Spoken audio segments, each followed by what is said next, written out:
যদি আপনারা এই মাইকেল মধুসূদন দত্তের সাগরদাড়ি বেড়াতে আসেন এইবার মেলা উপলক্ষে, তাহলে আপনারা একটু এই নদীর দিকে কপোতাক্ষ নদ যেখানে রয়েছে সেইখানটাতে একটু বেড়াতে আসবেন।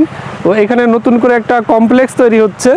এই কমপ্লেক্সটা খুব অসাধারণ একটা কমপ্লেক্স। যেমন এই নদীর ধারটা পুরোটা কনক্রিট দিয়ে ওপাশে পথ তৈরি করা হচ্ছে, তারপরে এই পুরো ওই পাশটাতে একটা পার্ক বানানো হচ্ছে।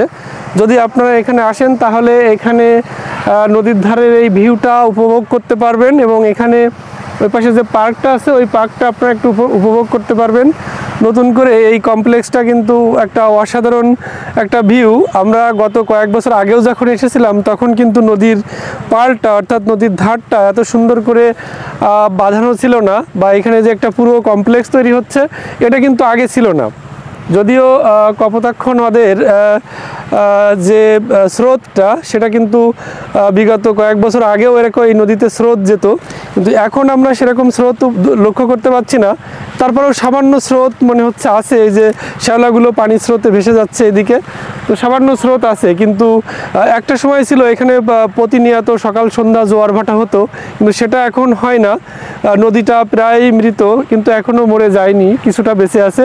কিন্তু এই কমপ্লেক্সটা যে সরকারের থেকে একটা উদ্যোগ নিয়ে এখানে সুন্দর একটা কমপ্লেক্স তৈরি করা হচ্ছে, এই কমপ্লেক্সটা আপনারা একটু ঘুরে দেখে যাবেন, আশা করি আপনাদের ভালো লাগবে। আমরা একটু পুরো কমপ্লেক্সটা একটু যতদূর সম্ভব একটু ঘুরে দেখানোর চেষ্টা করি।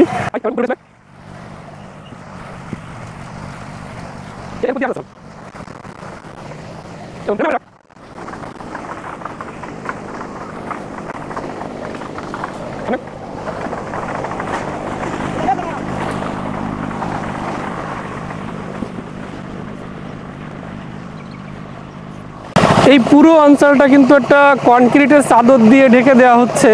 মানে এখানে একটা কনক্রিটের প্রলেপ দিয়ে এখানে সুন্দর একটা ভিউ। এই পাশে নৌকায় আপনি ভ্রমণ করতে পারবেন যদি আসেন। এখান থেকে ছোট ছোট নৌকা ভাড়া নিয়ে কিছুটা দূরে আপনি নৌকা ভ্রমণের স্বাদটা মেটাতে পারবেন। তারপরে যদি এরকম পড়ন্ত বিকালে আসেন তাহলে এখানে সূর্য অস্ত দেখতে পারবেন, যে বিস্তীর্ণ একটা মাঠের ধারে সূর্য অস্ত, কীভাবে সূর্য ডুবে যায়।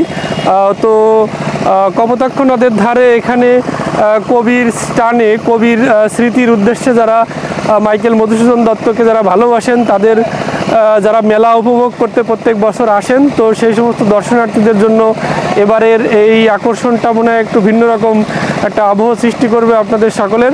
তো যারা সবাই আসবেন এই নদীর এই পাড়টা একটু অবশ্যই আপনাকে সন্ধ্যার আগে এখানে আসতে হবে, কারণ সন্ধ্যার পরে আসলে কিন্তু এই ভিউটা আপনারা দেখতে পারবেন না বা বেশি ভালো লাগবে না। তো সন্ধ্যার আগে বিকেল টাইমে, মানে সূর্য ডুবে যাওয়ার আগে যতক্ষণ সময় পাবেন এই জায়গাটা এসে এই ভিউটা একটু উপভোগ করবেন। তো আশা করি আপনাদের সবার ভালো লাগবে। এবারের যে মধুমেলার অন্যতম একটা আকর্ষণ হয়ে উঠবে এই জায়গাটা।